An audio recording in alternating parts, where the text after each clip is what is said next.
performed, and as well the Battle of Mota. Um, so last week we talked about the letters Rasulullah sallallahu alaihi wasallam sent to various rulers around Arabian Peninsula and outside the Arabian Peninsula as well.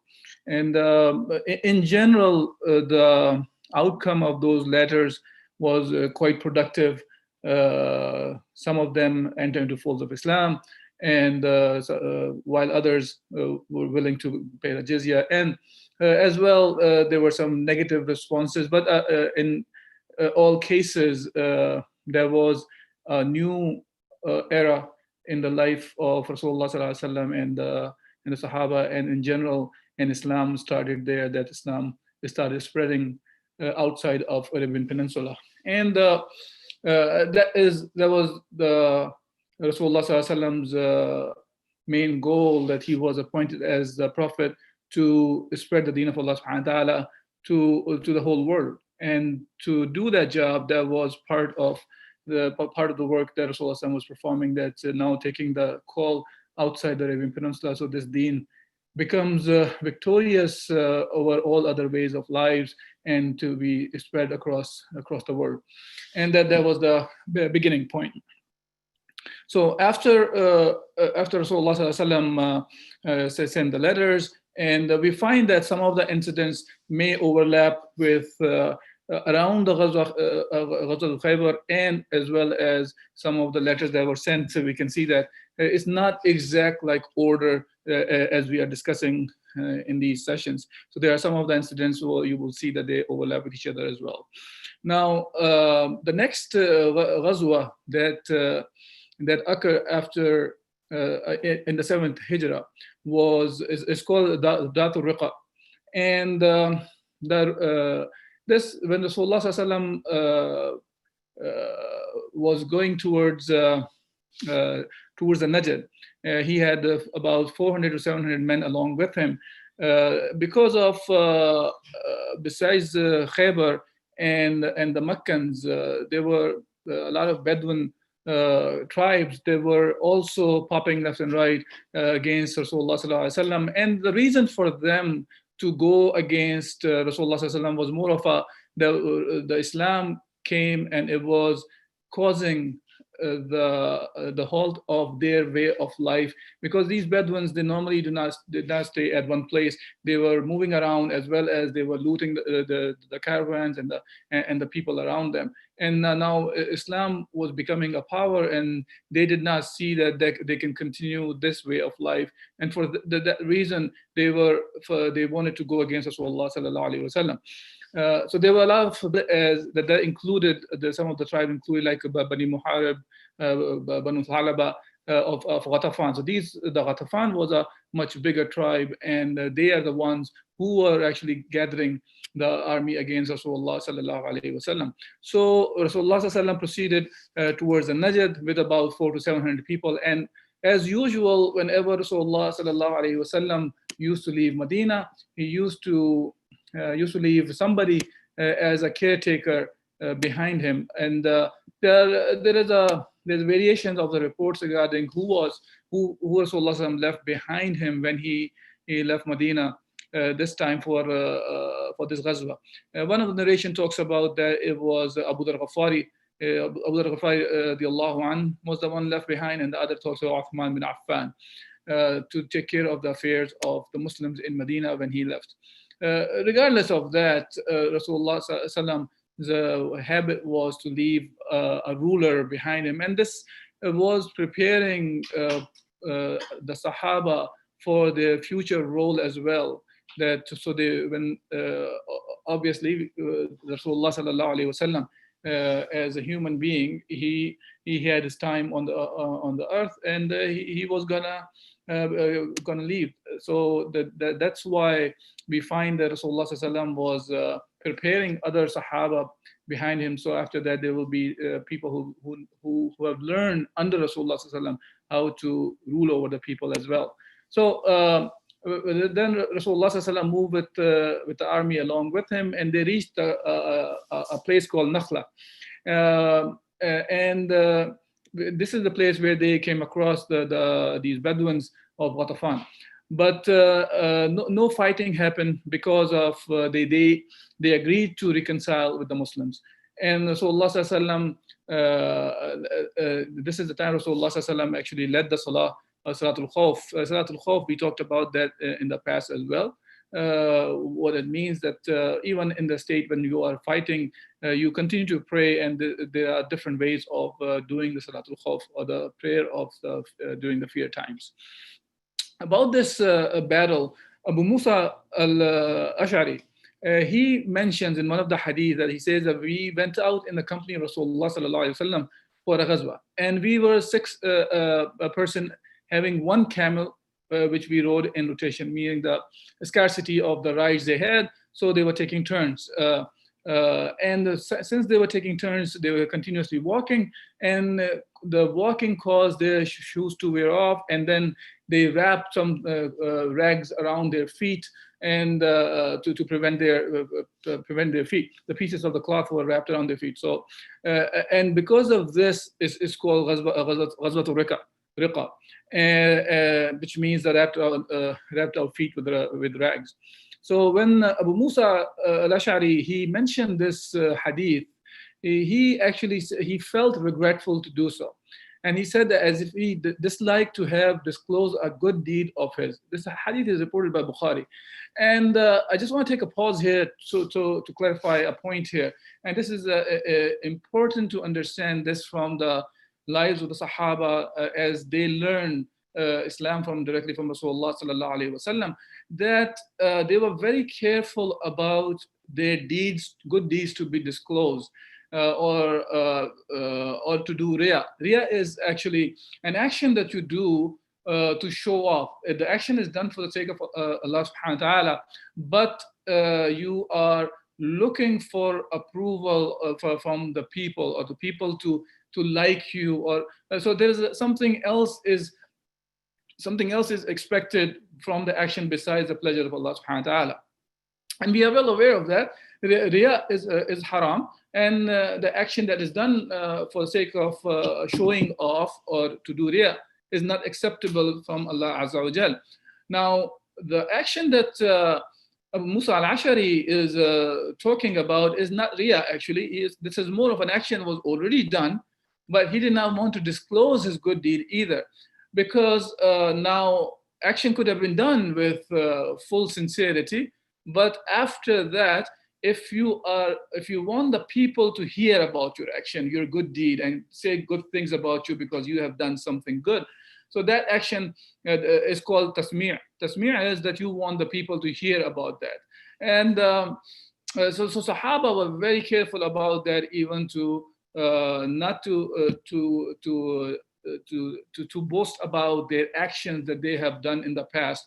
And this is one of the things to be careful about, as Imam Shafi'i, he said about when it comes to riya, he said that riya is not noticed by anyone except the one who is sincere, because showing off is not necessarily the one who's showing off, he's aware of it, because he might think of it, this is something good that others are aware of it, or they like me because I'm doing something good and things like that. It needs a sincere heart. You need ikhlas for this to even catch this kind of a sickness. And obviously the action is not acceptable if it is done with this kind of intention. So that's part of the riya. And same goes for the tasmi' as well.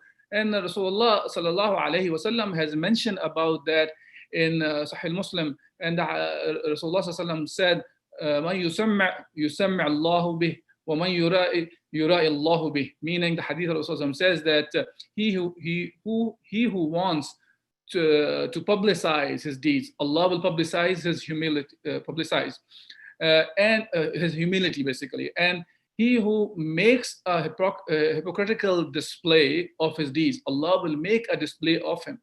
This hadith is reported by Sahih Muslim.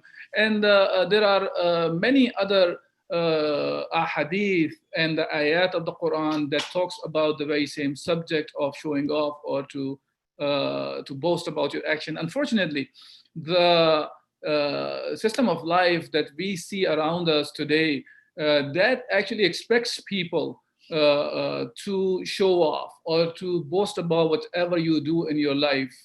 And Islamically, when the action, especially the one we're talking about, the one which are done for the sake of Allah subhanahu wa ta'ala, if we started doing that, those actions become unacceptable by Allah subhanahu wa ta'ala. As one of the hadith of Rasulullah sallallahu alaihi wasallam, which is the hadith Qudsi.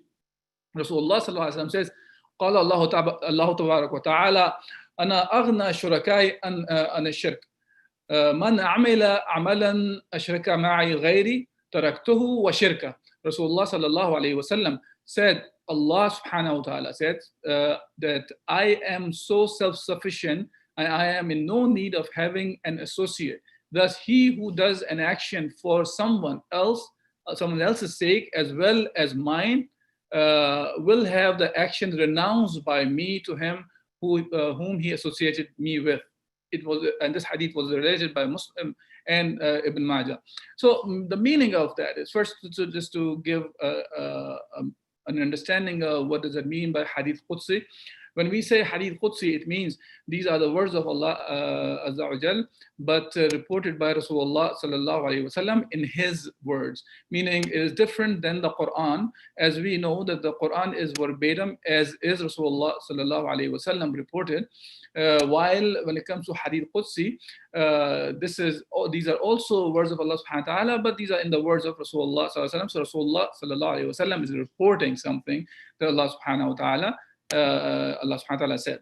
So now going to the subject here, what the hadith is saying is Allah subhanahu wa ta'ala does not like to associate things with him, whether an action or him being ilah or being the Rabb.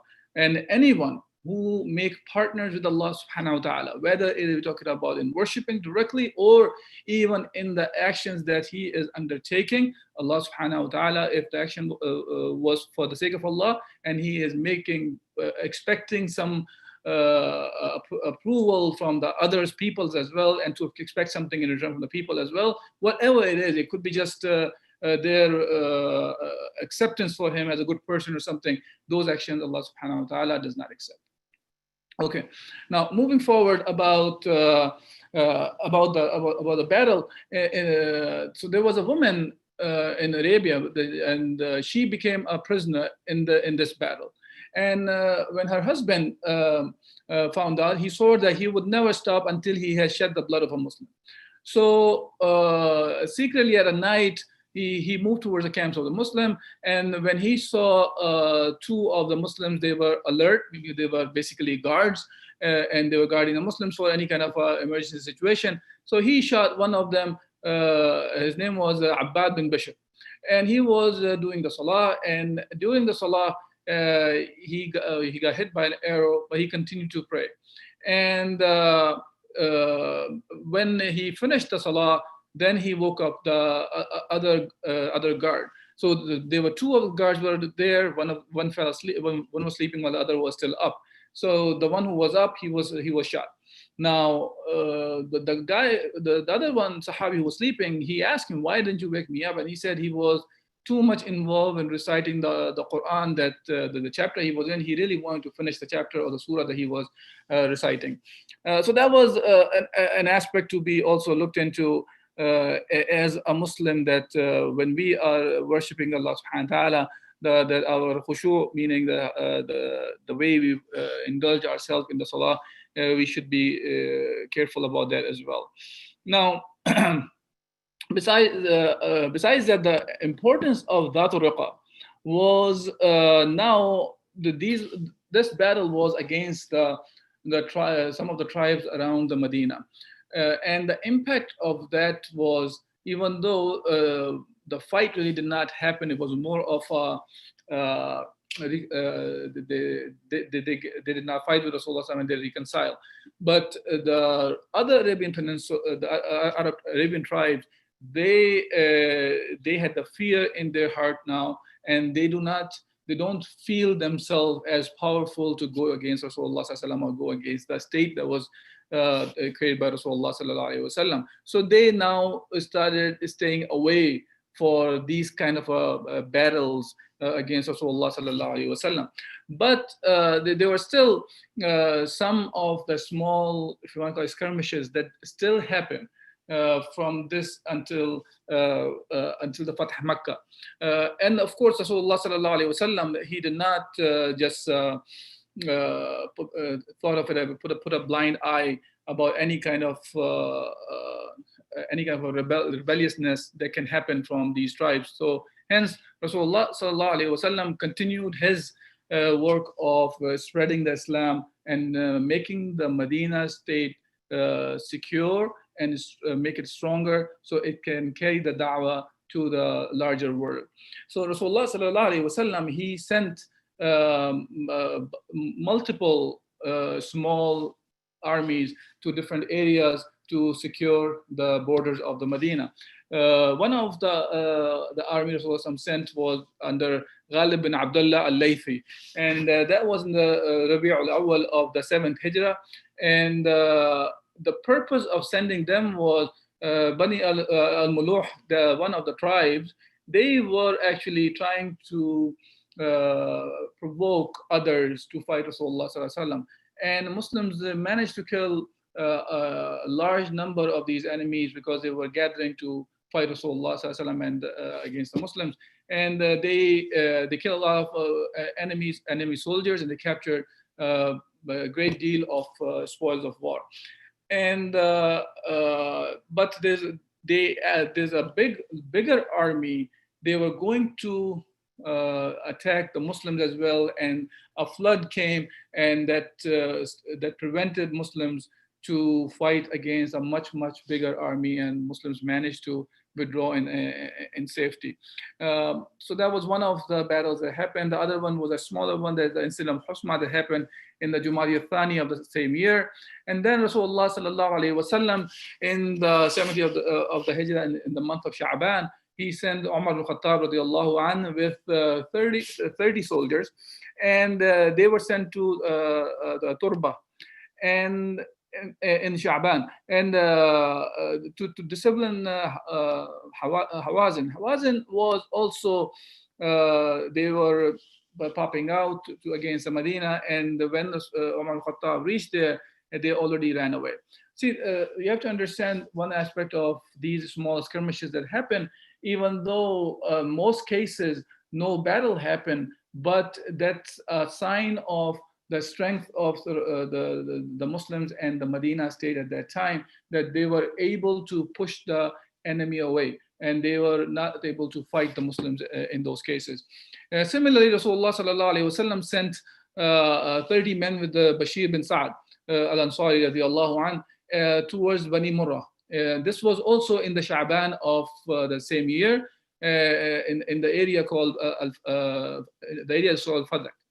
And these 30 men, they killed a lot of people from a lot of enemies, and seized spoils of war. But when they were going back, enemies gathered. They gathered more people, and they attacked the Muslims, and they threw a lot of arrows, and all the Sahaba who were with Bashir bin Sa'ad were killed, except Bashir bin Sa'ad. He was able to escape. And while he was going back, he stayed with some of the Jews until he was also injured, until his injuries were healed, and then he went back to Medina. Then Rasulullah sallallahu alaihi wasallam sent Ghalib bin Abdullah al-Laythi he was heading about 130 men to attack Bani Awal and Bani Abd bin Thalaba. This was in the Ramadan of the same year, 7th year of the Hijrah. And they killed some of the men and captured the spoils of war. In this battle, Usama bin Zayd, radiallahu anhu, he killed, there's a guy named Mardas bin Nahik. He was a mushrik. But what happened was, when he was about to be killed, he testified the Shahada. And Rasulullah sallallahu alaihi wasallam, when he found about that, Rasulullah sallallahu alaihi wasallam says, "Ya Usama, أقتلته بعدما قال لا إله إلا الله." That أقتلته بعدما قال لا إله إلا الله. The Osama, did you kill him after he said لا إله إلا الله? So Usama's response was that قلت يا رسول الله إنما كان متعوذا, that he was saying that so he can be refuge, he can get the shelter from me, so he can save himself. The only reason he said that because of that. And Rasulullah again said أقتلت بعد ما قال لا إله إلا الله, and he was continuously saying that over and over and over, and until Usama bin Zayd, he felt like this, that he said, I wished I had not embraced Islam before that day. And this hadith is reported by Muslim as well. And there's an interesting point here, that even in the situations like this, once somebody says La ilaha illallah, or become a Muslim, that's sufficient for us to stop. As another hadith of Rasulullah talks about the very same incident, as he said, would you rip open his heart to see if he was truthful or a liar? Or did you do this? So obviously none of us are aware of what's in the heart of anyone else. So we have to take the face value of that, not to assume something is not right here or he is lying. Now, obviously, that doesn't mean that we have to be dumb about the things. See, this is about a specific action, and in this case, we just take the face value. But on the other hand, we're not talking about situations like where people are saying things and doing something else.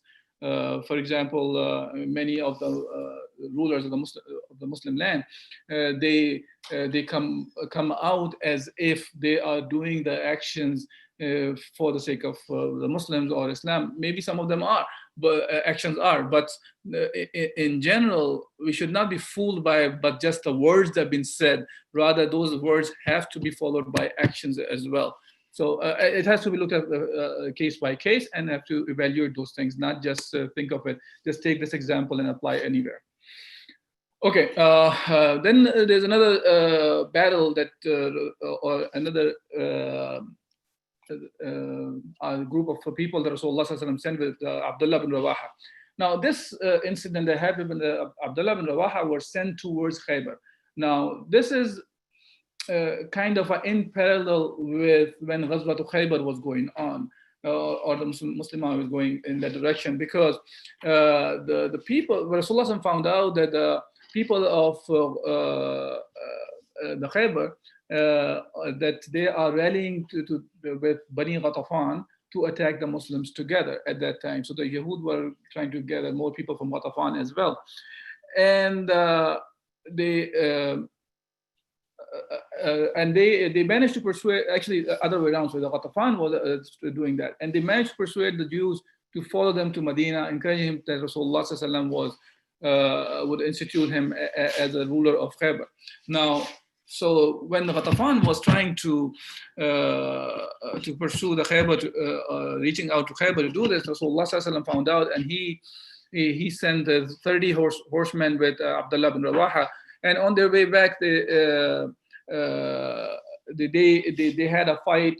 On the way back, there occurred some sort of a misunderstanding that gave rise to some fighting between the two parties, resulting in the death of Asir and the 30 men with him. So Asir bin Bashir was the one who was going to gather the Yahud and the Ghatafan to fight against the Muslims, but there he was killed. Now, the other incident that happened was Rasulullah in the 7th year of Hijrah, in the month of Shawwal, he sent Bashir bin Sa'ad al-Ansari to go towards Jabbar, and he had about 300 people under him, 300 Muslims under him, and there was a large group of mushrikeen. They were gathered to raid Medina, and Bashir and the Muslims around him, they used to go during the march during the nighttime and during the daytime they used to hike until they reached the destination. And when the people of Jabar, the Mushrikeen, they found out about the Muslims, they basically ran away. And they just left spoils of war, and there was no fight happened here. And the one who remained behind, the two men who stayed behind, they became Muslim and they came to Medina with them. The other incident before Mota, the last one that I want to talk about today, is in the 7th year of the Hijrah, right before Rasulullah went for the Umrah, or Qada al-Umrah, the Qada of the Umrah, basically because the year before, when Rasulullah did not perform the Umrah, he was going to come back the following year. So Rasulullah in that year, he is right before the Umrah, a man called Jasham bin Muawiyah, and he came to a spot called Ghaba, where he wanted to gather the people of Qais, and he wanted them to fight against the Muslims. So Rasulullah, when he found out about this report, he sent Abu Hadrat and to find out what's going on. Abu Hadrat, through some clever strategy he made, so he managed to rout the enemy and capture a lot of cattle from them as well. So these are very small, minor skirmishes happen. And then Rasulullah sallallahu alaihi wasallam, in the 7th year of the Hijrah, in the month of Dhul Qa'dah, he went for the Umrah that he was not able to perform a year before, and the Treaty of Hudaybiyah happened. Rasulullah sallallahu alaihi wasallam proceeded with about 2,000 Muslims along with him. That included the 1,400 or whatever the number was, as we had discussed, 1,400 to 1,700 Muslims who were in Sulh Hudaybiyah with Rasulullah sallallahu alaihi wasallam. They were part of these 2,000, and that included some women and children as well this time. But when Rasulullah sallallahu alaihi wasallam, he went to Mecca this time, he stayed behind. He left about 200 Muslims behind. They were all well equipped with the arms. Even for the Umrah, they were supposed to enter into Mecca with swords only, and those swords have to be sheathed. But Rasulullah, when he was going towards the Umrah, he was ready to fight in case the Quraysh played some games. But according to the treaty, Rasulullah he left all the weapons that the Sahaba and himself had outside of the Mecca, and left about 200 people over there to guard those arms and the weapons that they came with. And they entered with just the swords. And when they entered there, the people of the Mecca, they left the Haram, and they went to a mount called Jabal Qayuqan, and they were watching the Muslims from there. And when Rasulullah sallallahu alaihi wasallam he went there, he made sure that he told the Sahaba, when they're doing the tawaf and doing the rituals of running between the two hills of the Makkah, Safa and Marwa, Rasulullah sallallahu alaihi wasallam told the Sahaba to run the first three, for example, the circumambulation they were making, so they should be running. The reason the Rasulullah asked the Sahaba to do that, to show the strength of the Muslims. The Meccans were looking at them, but Rasulullah wanted to show them their strength. And then they could slow down when they are doing the tawaf or the running between the Safa or Marwa. Because the Meccans, they used to say about the Muslims who migrated from Mecca to Medina, that the sickness that the Muslims felt in Medina, it made them weak. And just to show the strength of the Muslims and to put the fear in the hearts of the kuffar there, Rasulullah sallallahu undertook that action, and he told the Sahaba to perform the Hajj that way. Now, or the Umrah. Umrah is another kind of a Hajj. So while Rasulullah sallallahu he was done with the Umrah, then he sent some of the Sahaba out to the Sahaba who were waiting outside of the Mecca, who were guarding the weapons, so they can kind of swap the Sahaba, and the one who did not perform, they can come inside and they can perform the Umrah as well. And they were all able to perform the Umrah.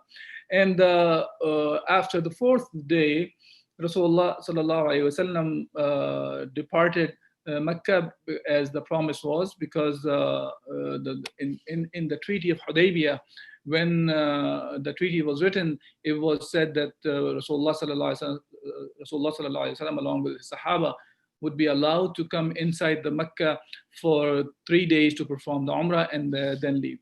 So Rasulullah sallallahu alaihi wasallam did not break any treaty, and he left after 3 days. And this is the time Rasulullah sallallahu alaihi wasallam was also married to Maymuna bint al-Harith radiallahu anha. She was the sister-in-law of Abbas radiallahu an. And then this happened in the area called Sarif.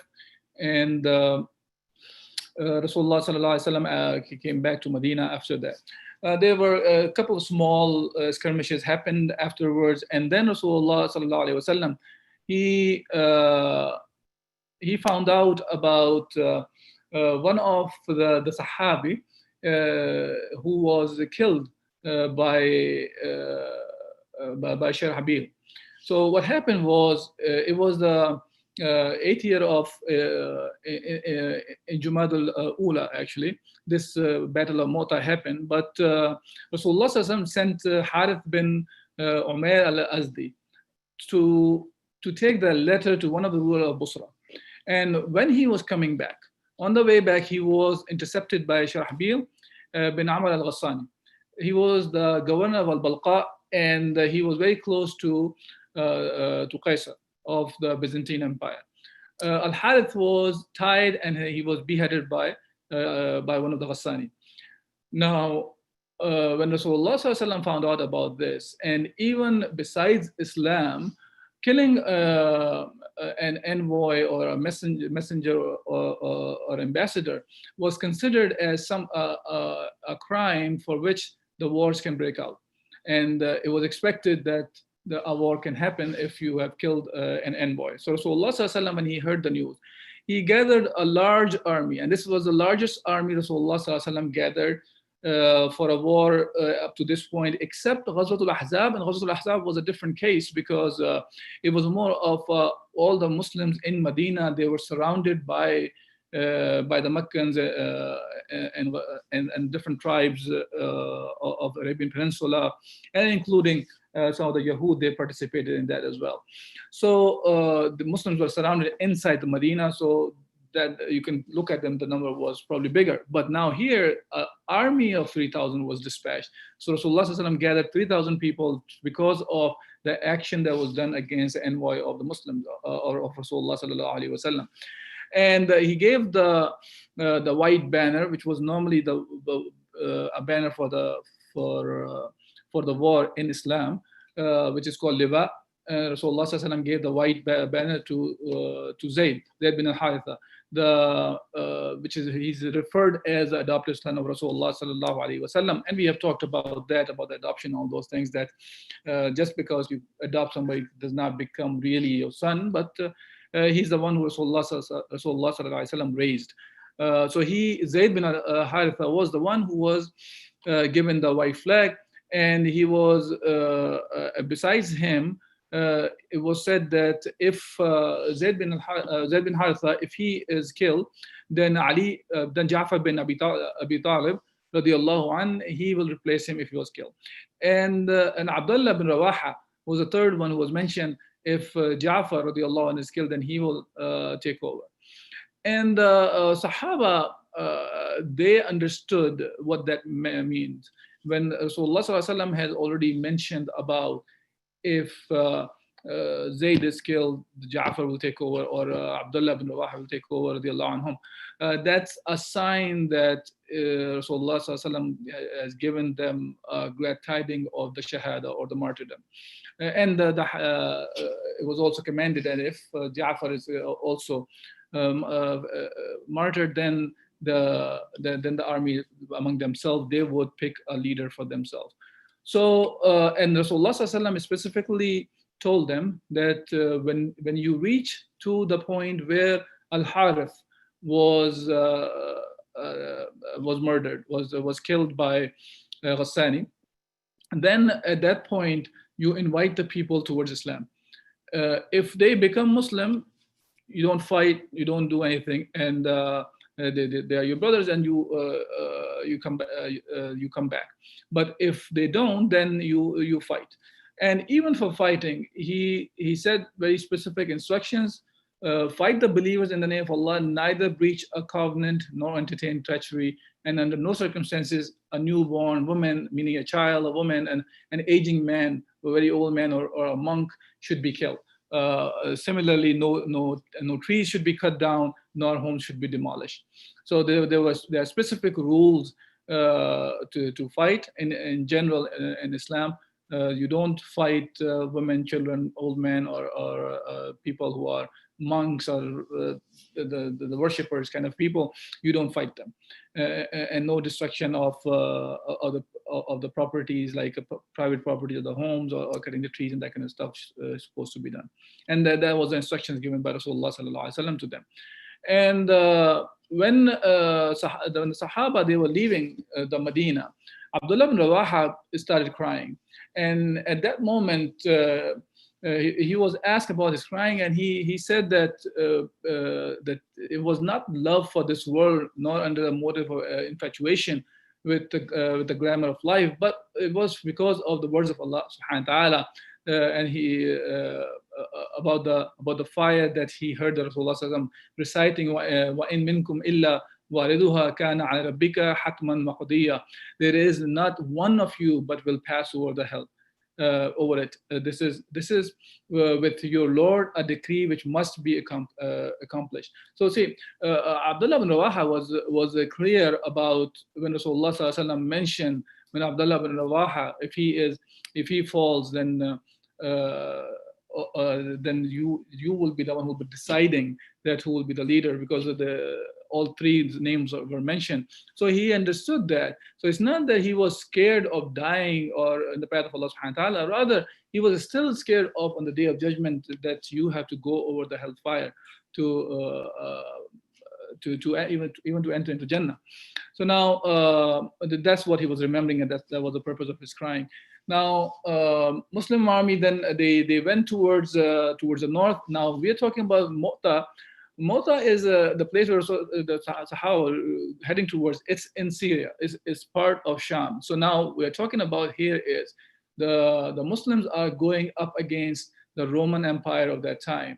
And when Herakl heard about that, so he started mobilizing the army, and he mobilized 100,000 troops. Muslims were 3,000. He mobilized 100,000, and then another 100,000 from the Arabs among who were among the Roman Empire or Byzantines at that time. So now the matchup was 3,000 Muslim soldiers against 200,000 Romans.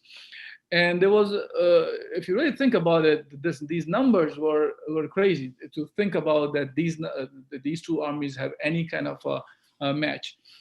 So Muslims were debating, what should we do now? Should we ask Rasulullah, write a letter to Rasulullah and ask for some sort of advice? And Abdullah bin Rawaha, he opposed to them. And he's the one who was also one of those three that Rasulullah mentioned. So now he said to the Muslims that, and quote, he says, "I swear by Allah that this very object which you hold in abhorrence or hate is the very one you have set out seeking, martyrdom. In our fight, we don't count on the number of soldiers or equipment, but rather on the faith that Allah has honored us with. So to dare to win either of the two, victory or martyrdom." So that's what Abdullah bin Rawaha said, and these words moved the Sahaba to engage the enemy, and they engaged with the enemy in an area called Masharif. This is a town in Balqa, and they changed and then changed the direction towards Mota. Mota was the one where they were encamped. Now, the right flank of the army was headed by Qutbah bin Qatada, and the left was Ubadah bin Malik. Now, the fight started, and this is about, as we can see, we talk about 3,000 against against 200,000. So this is about 66 folds bigger army that the Muslims were facing. So Zayd bin Haritha, the one who was the closest to Rasulullah sallallahu alaihi wasallam, in his leadership, they began to fight. And Zayd bin Haritha, he was bravely fighting, and then he fatally was stabbed, and he was martyred. As instructed by Rasulullah sallallahu alaihi wasallam, Ja'far bin Abi Talib, he took over the banner, and now he started doing the job of the leading the army. And then while he was in the battlefield, he dismounted from the horse and started fighting until his right arm was cut off. So he seized his banner with his left, and then his left arm was cut off, and then whatever the remains of those two arms was, he was holding the banner with the remaining arms, and then he was killed, and he was martyred. And because of that, the way Ja'far bin Abi Talib became a shaheed, the hadith of Rasulullah sallallahu alaihi wasallam talks about him, that Allah subhanahu wa ta'ala will give him two wings in the Jannah, and that's why he is referred as Ja'far Tayyar, the one with the two wings. And this hadith is reported by Bukhari. And then Abdullah bin Rawaha, he took over, and Abdullah bin Rawaha was also martyred. After that, there was a man from Bani Ajlan, Thabit bin al-Arqam, he took over the banner and called the Muslims to choose their leader.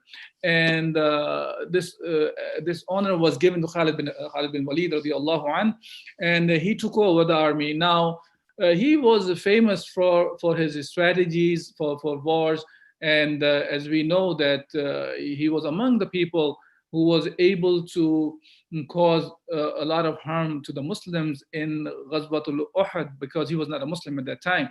But when it comes to the war strategies, he was a very strategic leader, and now he's the one who was leading the Muslims.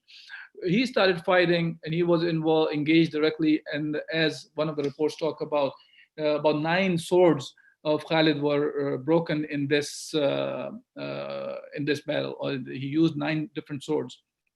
Now, even though Muslims were fighting with fiercely, still it was matching wise, 3,000 against 200,000 is a very problematic situation the Muslims were in.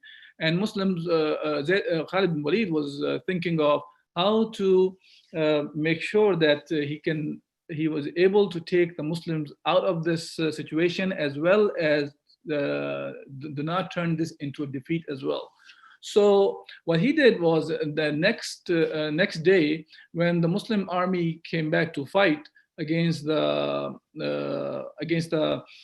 Romans, he changed the left flank with the right flank, and the one that were in the front rows, he moved them to the back, and left moved to the right, and right moved to the left, and that kind of confused the army of the Romans, because now they thought of it as if the Muslims have received new help, and they are fighting with this new help. Now, while they were fighting, they were confused that the Muslims are getting more help.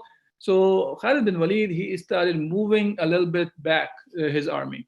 Now, while he was moving back, the Byzantine army, the Roman army, they were not thinking of this way as if the Muslims are retrieving or trying to go away. Rather, they thought of it, this is their trick, because they thought of it, they already have more people, and probably more army is coming behind them. That's why they want to move their armies towards the desert, and then they can have an upper hand.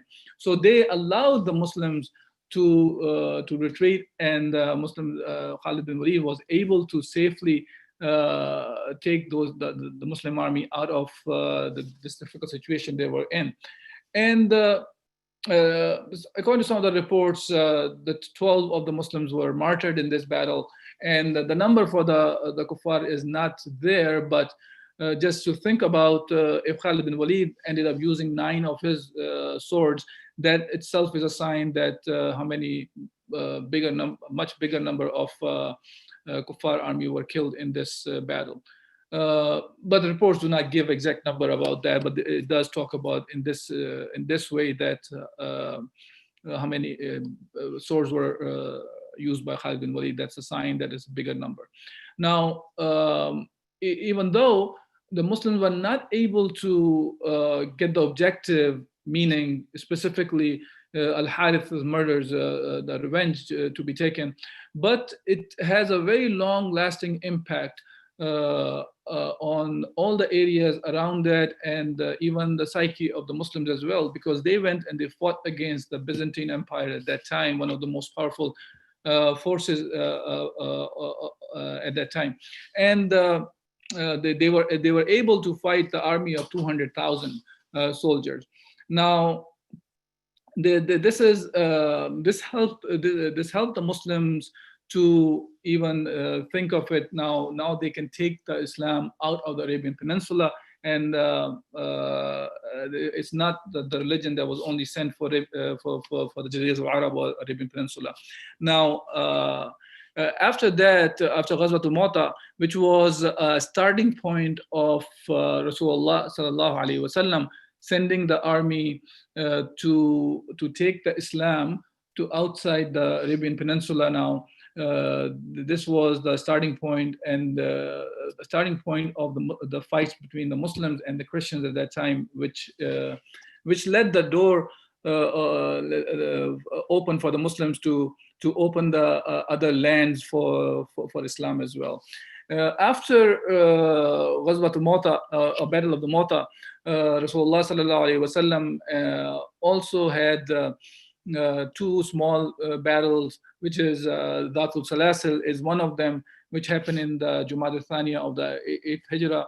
And there's another campaign which is called Khadra campaign in the Sha'ban of 8th year of the Hijrah as well. After that, Rasulullah sallallahu alaihi wasallam found out about the breaking of the treaty done by the allies of the Quraysh and the Quraysh, and that opened the door for opening the Makkah as well. And inshallah, opening of the Makkah we'll discuss next week. But so we'll stop here of today's discussion. If there's any questions or comments about the content covered today, inshallah.